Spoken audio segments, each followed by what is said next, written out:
And in all of us, there's an innate yearning or longing for some kind of connection. If you're willing to be vulnerable or transparent, there's actually an actual resonance between ourselves and other people. And human beings are by nature open systems. And we have to work to close ourselves. We have to make up strategies, or what Freud called defenses, or mechanisms of defense, or ego mechanisms. And then we spend our adult life sitting on a cushion trying to figure out what we learned and how to unlearn. Or something like that, right? Is that when you sit, you're consciously being present and opening up to yourself. And funny, but when you open to yourself, you open to other. There isn't any way to do that. You can't do the first and not do the other. And that's usually, it's often upsetting to people. It's like, oh, this isn't what I thought I was doing. I thought I was going to come and work on myself. I actually had this conversation this afternoon with someone. I thought that I would, just do my own work quietly, in my own way, on my own, and then, continue on in my life. But not actually really shift anything in the way that I related to people externally. I just needed to do the work internally. But that doesn't work. What happens is you do the work internally and you become more sensitive, you become more aware, you become more awake, and then how other people perceive you and the way they react to you becomes more important, not less. You find yourself actually awake in relationships in ways that you didn't anticipate that you could be. And then you have a different set of problems. Now what do I do? Now where do I go from here? So that's where the question about courage comes into play at that point. How much courage do you have to actually be present for yourself? To actually be here. And trust that if you sit in a room with an open heart, that the world's not going to end. You won't have a heart attack. You won't die. You're just going to sit with an open heart and see what that feels like. And there's a tremendous sense of freedom, of permission, of letting go that happens in that context. And you actually begin to experience the world differently. And it's out of that compassion comes. Compassion is where out of that open,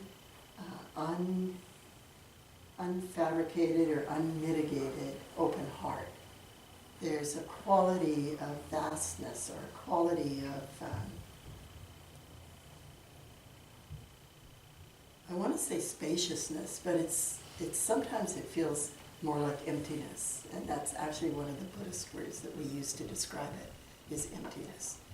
But it's not emptiness in the sense of nothing, that it's flat or it's dead. It's actually an emptiness that's vast and very alive and poignant in some way.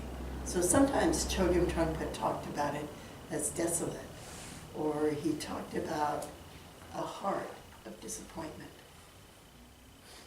That the insult of a disappointment to our defenses or to our ego is such that we just are opened, whether we want to be or not. So somewhere we've gone from making small steps, choices, being conscious and feeling like we're in charge, to some experience where the world penetrates in the way that you described, and you just are like breathless, speechless, helpless, and you actually know that you're not in charge. And there's some falling away of our ego at that point that allows us to experience something bigger, broader, deeper, other than Margaret, something beyond my self-referential ideas about who I am and the way the world is. That's what we mean by compassion from this point of view. It's those experiences that take you way out past where you ever thought you could go, beyond your concepts, into this openness. And from that comes a really deep impulse to help, to connect, to give, to step forward and actually meet the world, meet the other person, have some kind of engaged interaction that is at eye level. Oh, you mean you have an impulse to help someone who doesn't want to be helped? It happens all the time. Yes. No, it happens all the time. So then you need, not need, but for me, what I would do is look at, well, what is my impulse really about? Is it my need to help, which would make it, bring it back to being self-referential? Or is it actually really just like, what is help here? And maybe what is help is just sitting with the person, if it's an individual, just being there, not actually doing anything.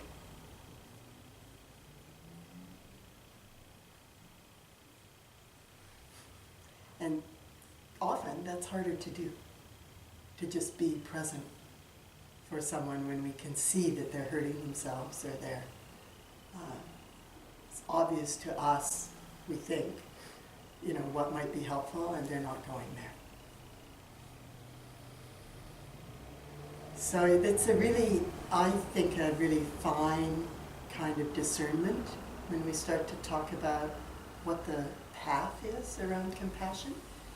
And every time you have that situation, it's an opportunity to actually just like sit in your own open heart and feel it. And some of what Rinpoche describes that comes up in those moments are feelings sometimes of desolation or helplessness. The other thing he talks a lot about is sadness. That when we're open at that level, there's a deep kind of sadness that comes up that is different than the kind of grief or loss that you feel at the loss of a loved one, or the sadness you feel after someone's betrayed you. Like those are personal in a way, and I think what he's trying to point at is to something that has almost like an impersonal quality to it, but it feels real. It doesn't feel dead or closed, or it has empathy, it has warmth and caring and heart, but it feels like it's coming from somewhere beyond me, beyond you. It has a quality of the universal in it. And in that sense, it's coming out of an open system. It's coming out of an open loop. So I don't actually own it. It's not my compassion. It might not even be my impulse. I'm not really sure myself. So that place where you step beyond your usual frame of reference, your usual way of thinking, and it allows other questions to come forward where you actually are willing to let go of your biases or your opinions or your sense that you do actually know what's happening, and allow some kind of fresh look or fresh view. That's where compassion comes from. I think part of why we find it hard to actually be empathetic or allow our empathy and our compassion to really flower, to really blossom, is that when you're that resonant, you see yourself. Everything that happens in the world becomes like a mirror, reflects back to you. the other person's responses reflect back to you something about yourself, and you see it, you're awake. It's much harder to shut down or close off. And then it's harder to feel like you're in charge, or feel like you know who you are, or you've got it together, or it's harder to put on a false front. You have to go to work and let your coworker see that you're sad about something that's happened at home, or it doesn't mean you're disclosing, but you feel like you become more visible and transparent. And it takes, I think, genuine courage to live life from there.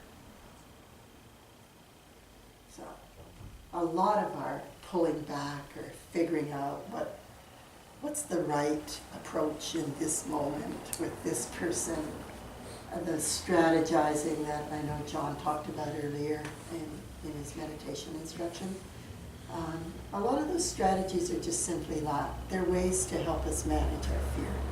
They're ways to help us self-regulate in an unconscious way, maybe, rather than trying to do that consciously.